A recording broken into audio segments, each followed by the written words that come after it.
প্রথম দেখা বর্ষার বিকালটা অন্য দিনের মতোই ছিল, কিন্তু সে দিনটা মেহরিনের জীবনে সব কিছু বদলে দিল।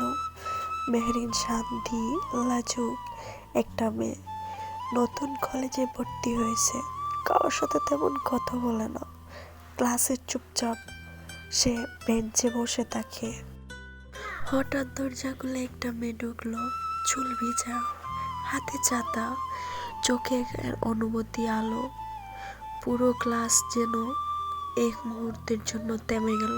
মেয়েটার নাম মনীষা। সরি ম্যাম, বৃষ্টির জন্য লেট হয়ে গেল, সে একটু হেসে বলল।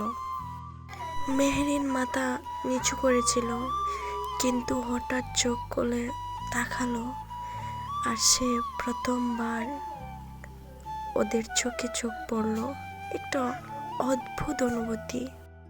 ক্লাসের পর মনীষা জায়গা করছিল বসার জন্য, কিন্তু সে সোজা এসে মেহরিনের পাশে বসে পড়ল। হাই, আমি মনীষা। তোমার নাম? মেহরিন। Nice name. তুমি এত চুপ কেন? মেহরিন একটু লজ্জা পেয়ে হেসে ফেলল। এইভাবে শুরু হলো তাদের কথা, বন্ধুত্ব। যে দিন যেতে যেতে লাগলো, মনীষা হাসি খুশি, দুষ্টু, সবার প্রিয়। মেহরিন চুপচাপ নিজের মধ্যে থাকে, তবু ওরা একে অপরের সবচেয়ে কাছের মানুষ হয়ে উঠল। একসাথে ক্যান্টিনে বসা, লাইব্রেরিতে পড়া, বৃষ্টিতে একসাথে এক ছাতার নিচে হাঁটা, সবকিছু যেন স্বপ্নের মতো লাগলো।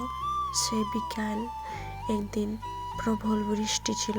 মনীষা বলল, চলো রেইনে ভিজি। মেহরিন বলল, পাগল লাগে, ঠান্ডা লেগে যাবে। কিন্তু মনীষা তার হাতে ধরে টেনে নিয়ে গেল। লাইফ ফিল করতে হয়, সব প্ল্যান করে হয় না। ওরা ভিজতে লাগলো, হাসতে লাগলো, আর সেই হাসির মাঝে মেহরিন বুঝলো তার ভিতরে কিছু বদলে যাচ্ছে। অজানা অনুভূতি। সেদিন রাতে মেহরিন ঘুমাতে পারছিল না। মনীষার হাসি, চোখে তার হাত ধরা, সব মনে পড়ছিল।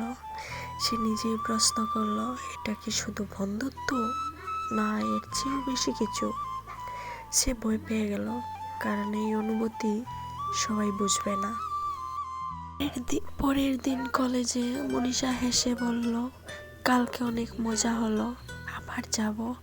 মেহরিন তাকিয়ে থাকলো, তার চোখে ভয় আর ভালোবাসা দুটোই ছিল। সে ধীরে বলল, কিন্তু তার ভিতরে একটা ঝড় শুরু হয়ে গেছে। লাইক, শেয়ার, সাবস্ক্রাইব করতে ভুলো না। নতুন গল্প নিয়ে আবার আসবো। কমেন্টে বলো তুমি হলে কি করতা। টার্গেট 1K লাইকস পূরণ হলে নেক্সট পার্ট নিয়ে আসবো।